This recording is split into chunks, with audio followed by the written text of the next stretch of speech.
આ નિરંજનભાઈ ચેતરભાઈ વસાવાના આજે કોર્ટ સમક્ષ હાજર કરવામાં આવ્યા હતા. શું કોર્ટે એમની પર ઓર્ડર આપ્યો, શું છે માહિતી? આજે તમે જુઓ કે આ નર્મદા પોલીસની એ કોના ઈશારે આટલું મોટું કાર્ય કરી રહી છે. આજે ચૈતરભાઈ વસાવા પર એક તો ખોટી એફઆઈઆર કરી છે, બરાબર, અને એમની પર જાણે મર્ડર કરી નાખ્યું હોય એવા ગુનાઓ અને એવી કલમો દાખલ કરી છે. આજે અમારા ઘણા બધા કાર્યકર્તાઓ ગઈકાલના અહીંયા ગાડી આવેલા છે, ઘણા બધા કાર્યકર્તાઓ અહીંયા ગાડી હાજર છે. આજે તમે એલસીબી ઓફિસ છે તો ત્યાંનો જે ગેટ આજે પોલીસ જે એલસીબી આખા જિલ્લાની કહેવાય એ પોલીસનો ગેટ આજે બંધ હોય. અહીંયા ગાડી જે કોર્ટ કહેવાય આખા જિલ્લાની કોર્ટ, તો આખા જિલ્લાની કોર્ટનો દરવાજો પણ બંધ. આજે હાઈકોર્ટના વકીલ આવ્યા હતા, બરાબર, તો એ કોર્ટના જે વકીલો છે એ વકીલોને પણ અંદર આવવા માટે નીચે બેસીને દંડવત પ્રણામ કરવા પડે કે સાહેબ અમને અંદર જવા દો.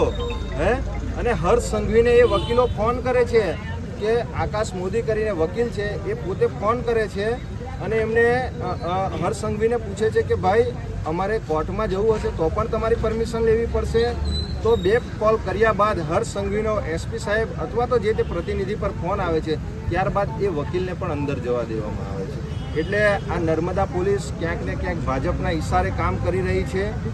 અને જો ખરેખર નર્મદા પોલીસને એટલો બધો ઇન્ટરેસ્ટ હોય તો આજે પોલીસ સ્ટેશન પર જે બોર્ડ લાગ્યા છે એ બોર્ડ કાઢી નાખો તમે, અને એની જગ્યાએ કમલમના બોર્ડ મારો, મોટા મોટા બેનરો મારો અને ભાજપના ઝંડા ફરકાવો. અને અમારે નર્મદા પોલીસને એટલું કહેવું છે કે ભાઈ જો તમને ખરેખર જો કમલમમાંથી પૈસા આવતા હોય, તમારો પગાર એમાંથી આવતો હોય, તો મેં એવું કહું છું તમે આ ખાખી વર્દી જે છે એ ખાખી વર્દી પણ કાઢી નાખો અને ભાજપના ઝંડા અને ભાજપના ખેસ ધારણ કરી અને તમે દરેક ચોકડી પર જે આ ગાડીઓવાળાને રોકો છો, બરાબર, દારૂના હપ્તા ઉઘરાવો છો, આંકડાવાળાને એ કરો છો, જુગારવાળાને એ કરો છો, તો ત્યાં આગળ ભાજપના ખેસ પહેરીને જ તમે જાઓ.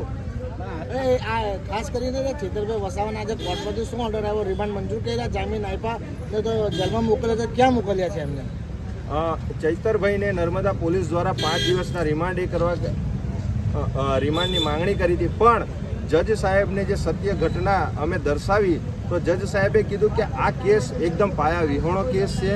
એમની પર કોઈ પણ જાતના જે 5 દિવસના રિમાન્ડ છે એ કોર્ટે નામંજૂર કર્યા છે.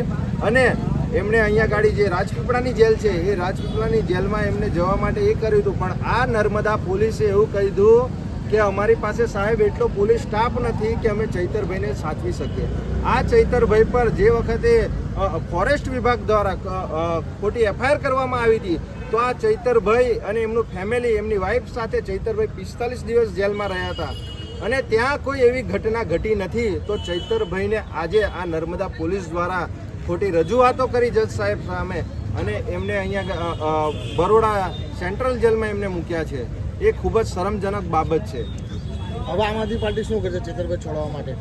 આમ આદમી પાર્ટીની જે લીગલ ટીમ છે અને તમામ પદાધિકારીઓ છે એ આગળનો પ્લાનિંગ કરશે છેલ્લા 2-3 દિવસમાં. અને ચૈતરભાઈને અમને આશ્વાસન આપ્યું છે વકીલશ્રીઓએ કે ચૈતરભાઈ ટૂંક જ 2-3 દિવસમાં બહાર આવી જશે. આપણું નામ? નિરંજનભાઈ વસાવા, નર્મદા જિલ્લા પ્રમુખ.